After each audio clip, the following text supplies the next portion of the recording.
اچھا، تو آئیے آج کی گفتگو کا آغاز ایک سادہ سی پہیلی سے کرتے ہیں۔ ہم ایک بلے اور ایک گیند کی کل قیمت ہے $1.10۔ بلہ جو ہے وہ گیند سے ٹھیک $1 مہنگا ہے۔ تو بتائیے گیند کی قیمت کیا ہے؟ اب میرے ذہن میں جو پہلا جواب آیا ہے نا، وہ ہے 10 سینٹ۔ سیدھا سادہ حساب ہے۔ اور آپ اکیلے نہیں ہیں، تقریباً ہر کسی کے ذہن میں فوراً یہی جواب آتا ہے۔ یہ اتنا بدیہی لگتا ہے، اتنا درست محسوس ہوتا ہے، لیکن دلچسپ بات یہ ہے کہ یہ جواب غلط ہے۔ ایک منٹ، کیا؟ غلط کیسے؟ اگر گیند 10 سینٹ کی ہے اور بلہ اس سے $1 مہنگا، اچھا، اگر گیند 10 سینٹ کی ہے تو بلہ $1.10 کا ہوگا اور کل قیمت تو $1.20 بن جائے گی۔ ٹھیک ہے، میں پھنس گیا۔ تو پھر صحیح جواب کیا ہے؟ صحیح جواب ہے 5 سینٹ۔ 5 سینٹ؟ جی، اگر گیند 5 سینٹ کی ہو تو بلہ جو اس سے $1 مہنگا ہے وہ $1.05 کا ہوگا، اور دونوں کو ملا کر بنیں گے $1.10۔ یہ تو حیران کن ہے، میرا دماغ بھی فوراً 10 سینٹ پر ہی گیا تھا۔ ایسا کیوں ہوتا ہے؟ ہمارا دماغ اتنی سادہ سی ریاضی میں غلطی کیوں کرتا ہے؟ آپ کا سوال ہی آج کی ہماری پوری گفتگو کا مرکز ہے۔ یہ چھوٹی سی پہیلی اس بات کی ایک بہترین مثال ہے کہ ہمارے ذہن کے اندر دراصل 2 کردار یا کہیں کہ 2 نظام کام کر رہے ہیں۔ آج ہم نوبل انعام یافتہ ڈینیل کانیمن کی مشہور کتاب تھنکنگ فاسٹ اینڈ سلو کی روشنی میں انہی 2 نظاموں کو سمجھنے کی کوشش کریں گے۔ یہ ایک طرح سے ہمارے ذہن کے اندر بسنے والے اس اجنبی کو جاننے کا سفر ہے جو ہمارے زیادہ تر فیصلے کر رہا ہوتا ہے۔ ہمارے ذہن میں ایک اجنبی؟ یہ تو بہت دلچسپ لگ رہا ہے۔ تو آئیے ان 2 کرداروں سے ملتے ہیں۔ پہلا کون ہے؟ پہلا کردار ہے سسٹم 1۔ یہ وہ حصہ ہے جس نے آپ کو فوراً 10 سینٹ کا جواب دیا تھا۔ یہ تیز ہے، خودکار ہے، جذباتی ہے اور بغیر کسی محنت کے کام کرتا ہے۔ یہ وہ ہے جو غصے والے چہرے کو فوراً پہچان لیتا ہے، 2 + 2 کا جواب 4 بتاتا ہے، یا اچانک کوئی اونچی آواز آنے پر آپ کی توجہ اس طرف کھینچتا ہے۔ یہ ہمارے ذہن کا وہ ہیرو ہے جو پردے کے پیچھے رہ کر ہمارے زیادہ تر تاثرات، احساسات اور فوری فیصلوں کو چلاتا ہے۔ تو یہ ہماری گٹ فیلنگ یا بدیہی سوچ والا حصہ ہے۔ اور دوسرا کردار کون ہے؟ دوسرا کردار ہے سسٹم 2۔ یہ وہ ہے جس نے ابھی آپ کو یہ حساب کرنے پر مجبور کیا کہ 10 سینٹ کا جواب غلط کیوں تھا۔ یہ سست ہے، محنتی ہے اور بہت غور و فکر کرنے والا ہے۔ یہ وہ نظام ہے جسے ہم عام طور پر اپنا آپ سمجھتے ہیں، وہ حصہ جو شعوری طور پر سوچتا ہے، انتخاب کرتا ہے اور پیچیدہ مسائل حل کرتا ہے۔ جیسے 17 کو 24 سے ضرب دینا۔ بالکل، یا ٹیکس کا فارم بھرنا، یا کسی شور والی پارٹی میں کسی ایک دوست کی آواز پر دھیان دینا۔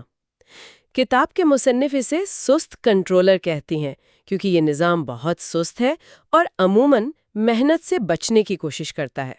اچھا، تو ایک تیز اور خودکار ہے اور دوسرا سست اور محنتی۔ ان کے بیچ کام کیسے چلتا ہے؟ کیا یہ آپس میں لڑتے رہتے ہیں؟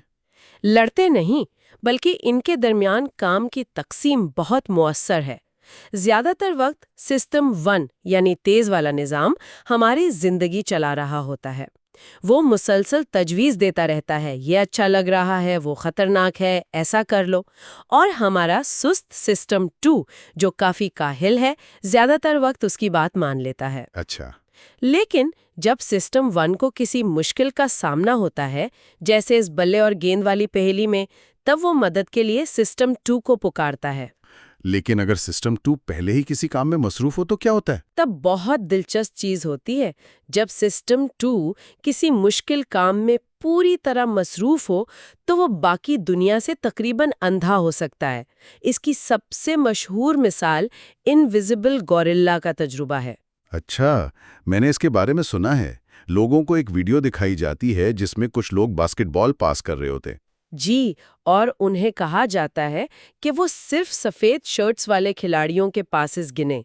تجربے کے دوران ایک شخص گوریلا کا لباس پہنے اسکرین پر آتا ہے، سینے پر ہاتھ مارتا ہے اور چلا جاتا ہے۔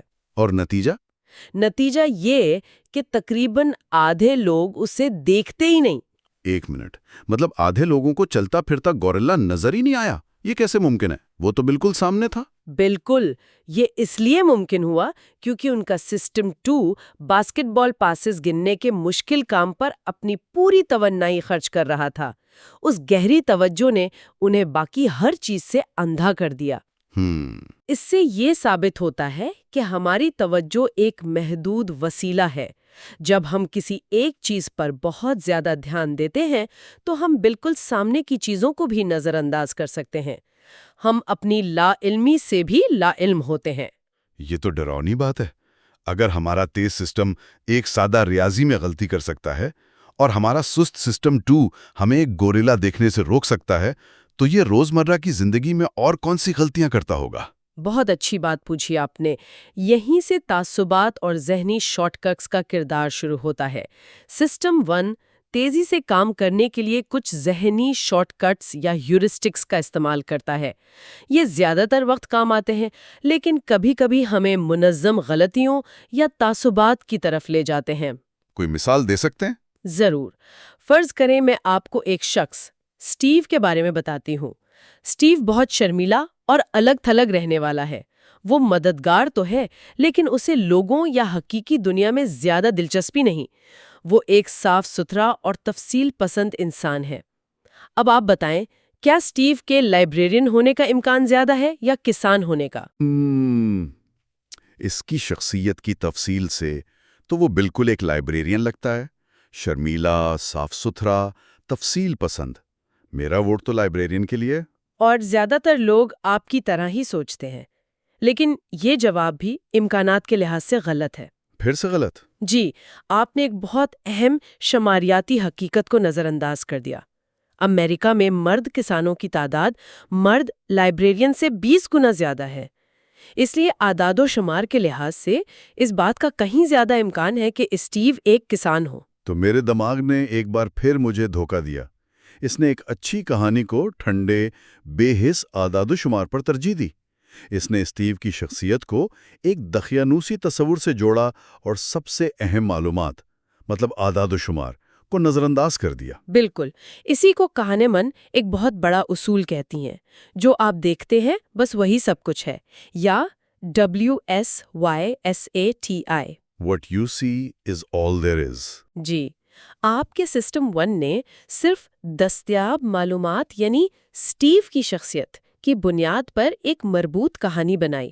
اسے اس بات کی بالکل پرواہ نہیں تھی کہ کسانوں اور لائبریرین کی تعداد والی معلومات غائب ہے۔ جو سامنے تھا اسی کو سچ مان لیا۔ یہ واقعی سوچنے والی بات ہے۔ یہ صرف لائبریرین اور کسانوں کے بارے میں نہیں ہے، یہ اس بارے میں ہے کہ ہم ہر روز خطرات اور امکانات کا اندازہ کیسے لگاتے ہیں، چاہے وہ صحت کے معاملات ہوں یا مالی سرمایہ کاری۔ ہم ایک اچھی کہانی پر یقین کر لیتے ہیں اور اعداد و شمار کو بھول جاتے ہیں۔ اچھا، کیا یہ کہانی پہلے والا طریقہ کار لوگوں کے بارے میں ہماری رائے کو بھی متاثر کرتا ہے؟ مطلب کیا پہلا تاثر بعد میں آنے والی ہر چیز پر حاوی ہو جاتا ہے؟ آپ نے بالکل صحیح نبض پکڑی ہے۔ اسے ہیلو ایفیکٹ یعنی ہیلو ایفیکٹ کہتے ہیں۔ اگر ہمیں کسی شخص کی کوئی ایک بات پسند آ جائے تو ہم یہ فرض کر لیتے ہیں کہ اس کی باقی تمام خصوصیات بھی اچھی ہی ہوں گی۔ ذرا ان دو لوگوں ایلن اور بین کی خصوصیات کی فہرست دیکھیں۔ پہلے ایلن کی سنیں۔ ذہین، محنتی، جذباتی، تنقیدی، ضدی، حاسد۔ ٹھیک ہے، یہ تو کافی مثبت لگ رہا ہے۔ ذہین اور محنتی، ہاں تھوڑا ضدی اور تنقیدی بھی ہے، لیکن شاید اس لیے کہ وہ اپنے کام میں بہت اچھا ہے۔ ایک مثبت تصویر بن رہی ہے۔ اب بین کی فہرست سنیں۔ حاسد، ضدی، تنقیدی، جذباتی، محنتی، ذہین۔ اوہ نہیں، یہ شخص تو بالکل اچھا نہیں لگ رہا۔ حاسد اور ضدی، اور اس کی ذہانت تو اسے اور بھی خطرناک بنا دیتی ہے۔ میں اس سے دور ہی رہنا چاہوں گا۔ ایک منٹ، یہ تو وہی الفاظ ہیں، صرف ترتیب الٹ دی گئی ہے۔ یہی ہیلو ایفیکٹ کی طاقت ہے۔ ایلن کے فہرست میں پہلا لفظ ذہین تھا، جس نے ایک مثبت حالہ یا ہیلو بنا دیا۔ اس روشنی میں اس کی ضدی ہونے کی صفت بھی مثبت لگی کہ وہ اپنے اصولوں پر قائم رہتا ہے، جبکہ بین کی فہرست حاسد جیسے منفی لفظ سے شروع ہوئی، جس نے ایک منفی تاثر قائم کیا اور اس کی ذہانت بھی خطرہ لگنے لگی۔ تو پہلا تاثر باقی تمام معلومات کے معنی بدل دیتا ہے۔ جی، کیونکہ ہمارا سسٹم 1 ہر حال میں ایک مربوط سیدھی سادی کہانی بنانا چاہتا ہے۔ یہ تو بہت پریشان کن ہے۔ اس کا مطلب ہے کہ ہم میٹنگ میں، انٹرویو میں یا کسی سے پہلی بار ملتے وقت کتنے تعصب کا شکار ہوتے ہوں گے۔ یہ سوچنا کہ میرا دماغ میرے جانے بغیر یہ سب کر رہا ہے۔ کیا کوئی ایسی چیزیں بھی ہیں جو باہر سے، ماحول سے ہمارے اس کہانی بنانے والے سسٹم 1 پر اثر ڈالتی ہیں؟ بالکل، اور یہ شاید اس کتاب کا سب سے حیران کن حصہ ہے۔ اسے پرائمنگ کہتے ہیں۔ یہ اس بات کا ثبوت ہے کہ ہمارے ماحول کی چھوٹی چھوٹی غیر متعلقہ چیزیں بھی ہمارے خیالات اور رویوں پر گہرا اثر ڈال سکتی ہیں، اور ہمیں اس کا احساس تک نہیں ہوتا۔ یہ کیسے ہو سکتا ہے؟ مجھے تو لگتا ہے کہ میں اپنے فیصلے خود کرتا ہوں۔ اس کی کلاسک مثال فلوریڈا ایفیکٹ کا تجربہ ہے۔ اس میں یونیورسٹی کے نوجوان طلبہ کے ایک گروپ کو کچھ الفاظ دیے گئے اور ان سے جملے بنانے کو کہا گیا۔ ان الفاظ کا تعلق بوڑھے لوگوں سے تھا، جیسے جھری، گنجا، فلوریڈا، بھلکڑ وغیرہ۔ ٹھیک ہے، تو انہوں نے کچھ جملے بنا لیے۔ اس میں کیا خاص بات ہے؟ خاص بات اس کے بعد میں، جب یہ طلباء تجربے کے بعد کمرے سے نکل کر دالان میں چلے تو ان کے چلنے کی رفتار کو خفیہ طور پر ناپا گیا۔ نتیجہ یہ نکلا کہ ان کی رفتار ان طلباء کے مقابلے میں نمایاں طور پر سست تھی جنہیں بوڑھوں سے متعلق الفاظ نہیں دیے گئے تھے۔ کیا؟ انہیں اس بات کا بالکل بھی اندازہ نہیں تھا کہ ان کے رویے میں یہ تبدیلی کیوں آئی۔ بوڑھے ہونے کے خیال نے انہیں لاشعوری طور پر بوڑھوں کی طرح کام کرنے پر مجبور کر دیا تھا۔ آپ مذاق کر رہے ہیں؟ صرف چند الفاظ پڑھنے سے ان کی چلنے کی رفتار بدل گئی؟ یہ تو کسی سائنس فکشن فلم جیسا لگ رہا ہے۔ یہ حقیقت ہے، اس کے اثرات بہت گہرے ہیں۔ ایک اور تجربے میں ایک دفتر کے کچن میں ایک ایمانداری باکس رکھا گیا تھا جہاں لوگ چائے یا کافی کے پیسے ڈالتے تھے۔ اس باکس کے اوپر ہر ہفتے ایک تصویر تبدیل کی جاتی تھی۔ کبھی وہاں پھولوں کی تصویر ہوتی اور کبھی انسانی آنکھوں کی جو سیدھا دیکھنے والے کو گھور رہی ہوتی تھیں۔ مجھے اندازہ ہے کہ کیا ہوا ہوگا۔ جب آنکھوں کی تصویر لگی ہوگی تو لوگ زیادہ پیسے ڈالتے ہوں گے۔ بالکل، اور صرف تھوڑے زیادہ نہیں، بلکہ تقریباً 3 گنا زیادہ۔ 3 گنا؟ جی، صرف ایک علامتی یاد دہانی کہ کوئی دیکھ رہا ہے لوگوں کے رویے کو بہتر بنانے کے لیے کافی تھی، اور یہ سب لاشعوری سطح پر ہو رہا تھا۔ آج کے بعد میں اس بات کا خیال رکھوں گا کہ کسی اہم میٹنگ سے پہلے کس قسم کے الفاظ پڑھ رہا ہوں۔ اس سے جوڑا ایک اور تصور ہے علمی آسانی یا کوگنیٹو ایز کا۔ سادہ لفظوں میں ہمارا دماغ ان چیزوں کو پسند کرتا ہے جن پر عمل کرنا یا جنہیں سمجھنا آسان ہو۔ مطلب جن چیزوں میں ذہنی محنت کم لگتی ہے وہ ہمیں اچھی اور مانوس لگتی ہیں۔ ہاں، جیسے صاف اور واضح لکھائی، بار بار دہرائی جانے والی بات، یا یہاں تک کہ اگر آپ کا موڈ اچھا ہو تو یہ سب چیزیں علمی آسانی پیدا کرتی ہیں۔ جب دماغ پر بوجھ کم ہوتا ہے تو ہم اچھا محسوس کرتے ہیں اور زیادہ مثبت ہو جاتے ہیں۔ تو اس کا مطلب ہے کہ اگر کوئی بات بار بار دہرائی جائے تو وہ سچ لگنے لگتی ہے، چاہے وہ جھوٹی کیوں نہ ہو۔ کیوں؟ کیونکہ بار بار سننے سے وہ مانوس اور آسان محسوس ہونے لگتی ہے۔ خطرناک نتیجہ ہے، ہم آسانی کے احساس کو سچائی کا احساس سمجھ بیٹھتے ہیں۔ اچھا۔ یہی وجہ ہے کہ اشتہارات اور سیاسی پروپیگنڈا اسی نفسیاتی اصول کا بھرپور فائدہ اٹھاتے ہیں۔ ایک جھوٹ کو اتنی بار دہراؤ کہ وہ مانوس لگنے لگے، اور لوگوں کا سسٹم 1 اسے سچ ماننا شروع کر دے گا۔ بالکل، کیونکہ ہمارا سست سسٹم 2 اس کی جانچ پڑتال کی زحمت ہی نہیں کرے گا۔ وہ سسٹم 1 کے یہ سچ لگتا ہے والے احساس پر بھروسہ کر لے گا۔ تو آج کی اس گہری گفتگو کے بعد جو تصویر بن رہی ہے وہ یہ ہے کہ میں وہ عقل مند ڈرائیور نہیں ہوں جو میں خود کو سمجھتا تھا۔ ایسا لگتا ہے کہ میں مسافر سیٹ پر بیٹھا ہوں اور گاڑی میرا تیز، جذباتی اور اکثر غلطی کرنے والا سسٹم 1 چلا رہا ہے اور مجھے پتہ بھی نہیں چلتا۔ یہ ایک اچھی تشبیہ ہے، لیکن مقصد سسٹم 1 سے ڈرائیونگ سیٹ چھیننا نہیں ہے، کیونکہ ہم اس کے بغیر جی نہیں سکتے۔ وہ ہمیں زیادہ تر وقت صحیح راستے پر رکھتا ہے۔ صحیح۔ اصل مقصد یہ سمجھنا ہے کہ وہ کب غلطی کر سکتا ہے۔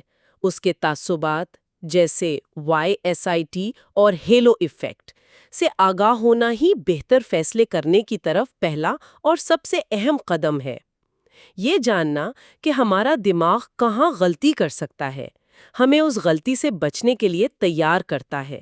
یہ الارم بجانے جیسا ہے کہ رکو، یہاں سوچنے کی ضرورت ہے، یہاں سسٹم 2 کو جگاؤ۔ اس ساری گفتگو کے بعد ایک سوال میرے ذہن میں بار بار آ رہا ہے۔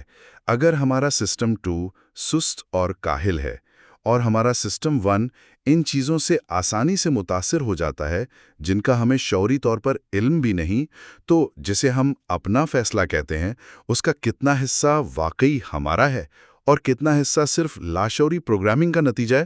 یہ ایک بہت گہرا اور اہم سوال ہے۔ اس کا کوئی آسان جواب نہیں ہے، لیکن شاید اس کا جواب ڈھونڈنے کا ایک طریقہ ہے۔ کیا ہو اگر اس ہفتے ہم سب کسی ایک اہم فیصلے پر جان بوجھ کر اپنے سسٹم 2 کو تھوڑا زیادہ استعمال کرنے کی کوشش کریں؟ اگر ہم رک کر خود سے پوچھیں، میں اس نتیجے پر کیسے پہنچا؟ کون سی معلومات غائب ہے جسے میرا دماغ نظر انداز کر رہا ہے؟ کیا میں کسی پہلے تاثر یا ہیلو ایفیکٹ کا شکار تو نہیں ہو رہا؟ کیا یہ بات صرف اس لیے سچ لگ رہی ہے کیونکہ میں نے اسے بار بار سنا ہے؟ اگر ہم یہ سوالات پوچھنا شروع کر دیں تو ہم کیا نیا دیکھیں گے؟